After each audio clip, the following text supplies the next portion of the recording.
ሰላም ጤና ይስጥልን ክቡራትና ክቡራን ቻናላችን ቤተሰቦች ዛሬ የምናቀርብላችሁ ተራ ወታደራዊ ግጭት ሳይሆን የዓለምን ስርዓት የሚቀይር ጂኦፖለቲካዊ ርዕደ መሬት ነው። ከዋሽንግተን እስከ ቴህራን ከቤጂንግ እስከ ሞስኮ ያሉ የኃይል ማዕከላት በከፍተኛ ንዝረት ውስጥ ናቸው። በመካከለኛው ምስራቅ የሚገኙ የአሸዋ በረሃዎች ዛሬ የሚቃጠል ባሩድና የሚሳይል እሳት ለብሰዋል። የዲፕሎማሲው ደጃፍ ተዘግቷል። የሰላም ተስፋው ተሟጧል።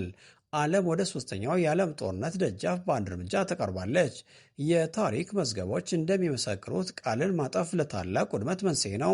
የኢራን አዲሱና የበላይ መሪ ሙጂታባ ካሜኔ የዩናይትድ ስቴትስን ፕሬዝዳንት ዶናልድ ትራምፕን ፊርማ ዋጋ የሌለውና የሽንገላ ወረቀት በማለት በይፋ አውግዘዋቸዋል። በፓኪስታን አደራዳሪነት ተጀምረው የነበረውና ለዓለም ትንሽ የሰላም ብርሃን ሰጥቶ የነበረው የመግባቢያ ስምምነት ዛሬ አመድ ሆኗል። ካሜኔ አሜሪካን ተንኮለኛ፣ ምክንያታዊ ያልሆነችና የክፋት ሁሉ ምንጭ በማለት ከገለጹ በኋላ ለአሜሪካና ለደጋፊዎቿ የማይረሳ በታሪክ የማይዘነጋ የጥፋት ትምህርት እናዘጋጃለን ሲሉ አስፈሪ ማስጠንቀቂያ ሰጥተዋል። ይህ ቃላት ጦርነት በደቂቃዎች ውስጥ ወደ ደም አፋሳሽ ውጊያ ተቀይሯል። የኢራን የውጭ ጉዳይ ሚኒስትር አባስ አራግቺ ደግሞ ለአብዮታዊ ዘበኛው ጊዜው አሁን ነው፣ የቆራጥ እርምጃ ሰዓት ደርሷል የሚል ቀጥተኛ ትዕዛዝ ማስተላለፋቸውን ተከትሎ መላው የመካከለኛው ምስራቅ በቀጥታ ወደ ጦርነት ቀጠናነት ተቀይሯል። በጆርዳን የሚገኘው የአሜሪካ የጦር ሰፈር በኢራን የረጅም ርቀት ናስርቱ ሚሳይሎችና አውዳሚ ድሮኖች ሲደበደብ ምድር የተናወጠች ይመስል ነበር። የአሜሪካ ማዕከላዊ ዕዝ በሰጠው አስቸኳይ መግለጫ ሁለት የአሜሪካ ወታደሮች ሕይወታቸው ማለፉና አንዱ ደግሞ የደረሰበት ሳይታወቅ መጥፋቱን አረጋግጧል። ይህ ጥቃት ዋሽንግተንን ወደ ከፍተኛ ቁጣ መርቷታል። የአሜሪካ ጦር በበኩሉ ቢቱ ስትሪት የተሰኘውን በዓለማችን እጅግ ውድና አስፈሪ የሆነ ስውር የጦር አውሮፕላኖችን ወደ ኢራን ድንበር አስጠግቷል። እነዚህ የሞት ጥላዎች በራዳር ሳይታዩ የኢራንን የኒኩሌርና የወታደራዊ መሰረተ ልማቶች በማንኛውም ሰከንድ አመድ ለማድረግ ተዘጋጅተዋል። ፕሬዚዳንት ዶናልድ ትራምፕ ታላቅና ወዳሚ ወታደራዊ ዘመቻ መጀመሩን በማወጅ በሺዎች የሚቆጠሩ ተጨማሪ የአየር ላይ ነዳጅ ጫኝ አውሮፕላኖች ወደ ቀጠናው እንዲንቀሳቀሱ አዘዋል። ነገር ግን ይህ ጦርነት በሚሳይል ብቻ የተገደበ አይደለም። የዓለምን ሕዝብ ጉሮሮ የሚዘጋ የኢኮኖሚ ጦርነትም ጭምር ነው። ኢራን የዓለምን የነዳጅ መስመር የሚቆጣጠረውን የሆርሙዝ ወሽመጥ የኔ ብቻ ይዞታ ነው በማለት በይፋ ዝታለች። በዚህ ምክንያት የዓለም የነዳጅ ዋጋ በአንድ ጀንበር ጣሪያ በመንካቱም ከኒውዮርክ እስከ አዲስ አበባ ከለንደን እስከ ቤጂንግ ያለው ተራ ህዝብ የኑሮ ውድነትና የረሃብ ስጋት ተጋርጦበታል። ኢራን በባህር መስመሩ ላይ የሚንቀሳቀሱ መርከቦች ክፍያ እንዲከፍሉ እያስገደደች ሲሆን አሜሪካ ደግሞ የኢራንን ወደቦች በባህር ላይ በመክበብ የነዳጅ ጫኝን ለማቆም እየጣረች ነው። የኢራን ብሔራዊ የውሃ ኩባንያ በበኩሉ በአሜሪካ የአየር ድብደባ ምክንያት በደቡባዊ ኢራን የሚገኙ 10,000 ሰዎች የመጠጥ ውሃ አጥተው በከፍተኛ ቀውስ ውስጥ መሆናቸውን ገልጸዋል። ጦርነቱ ወታደራዊ ብቻ ሳይሆን ሰብአዊ ቀውስንም አስከትሏል። ሁኔታውን ይበልጥ ውስብስብና አስፈሪ የሚያደርገው ደግሞ የቻይና ሶስተኛው ግዙፍ የጭነት አውሮፕላን በቴህራን ሲያርፍ መታየታቸው ነው። ቤጂንግ ለኢራን ምን አይነት ድጋፍ እያደረገች ነው? የጦር መሳሪያ ወይስ የቴክኖሎጂ? ይህ ምስጢራዊ እንቅስቃሴ በአሜሪካ የደህንነት ተቋማት ዘንድ ትልቅ ስጋትን ፈጥሯል። የኢራን አብዮታዊ ዘበኛ ደግሞ ጥቃቱን ከወታደራዊ ኢላማዎች ባለፈ በአረብ ሀገራት የሚገኙ የአሜሪካ የቴክኖሎጂ ማዕከላትን፣ የሰው ሰራሽ አስተውሎት ላቦራቶሪዎችና ኢንዱስትሪ ተቋማት ኢላማ እንደሚያደርግ አስፈራርቷል። ይህ ማለት ጦርነቱ ወደ ዲጂታልና ሳይበር ጥቃት እየተሸጋገረ መሆኑን ያሳያል። ሩሲያና የተባበሩት አረብ ኤምሬትስ ደግሞ ግጭቱ በአስቸኳይ እንዲቆም ቢጠይቁም የቀጠና ሁኔታ ግን ወደማይቀለበስ እልቂት እየመራ ይመስላል። ክቡራትና ክቡራን ዛሬ የምናየው የባህር ጭስ ነገ ወደ መላም ዓለም እንዳይዛመት ስጋታችን ታላቅ ነው። ይህ ጦርነት የሰው ልጅን ስልጣኔ ወደ ኋላ ይመልሰው ይሆን ወይስ በመጨረሻው ሰዓት ሰላም ሰፍኖ ዓለም ከጥፋት ትተርፋለች? የእናንተስ አስተያየት ምንድን ነው? አሜሪካ የጀመረችው ጥቃት መቀጠል አለባት ወይስ ኢራን ያሳየችው ጽናት ዓለምን ያስገድዳል?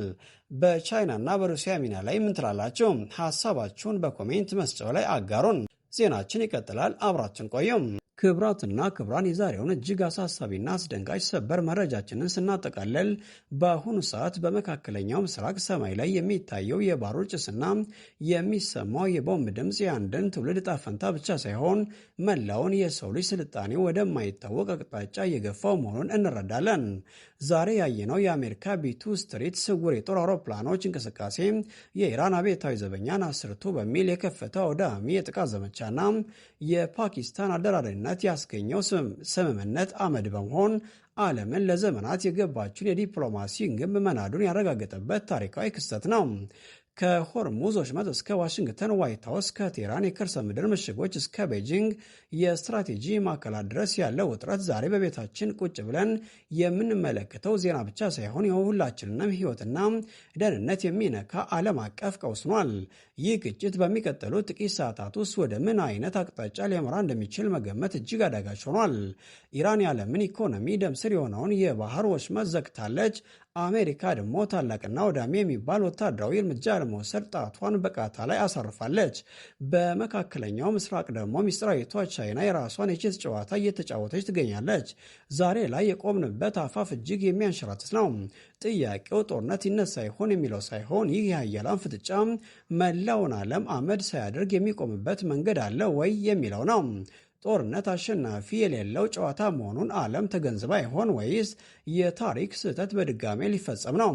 ክብራትና ክብራን ተመልካቾቻችን ቻናላችንን ይህንን ታሪካዊና አደገኛ ክስተት በየደቂቃዎች ልዩነት በንቃት እየተከታተለ እውነታውን ከወሬ በመለየት መረጃዎችን በፍጥነት ወደ እናንተ ማድረሱን ይቀጥላል። የእናንተ ድጋፍና ተሳትፎ ለእኛ ትልቅ ብርታት ነው። የእናንተ ትንበያ ምንድን ነው?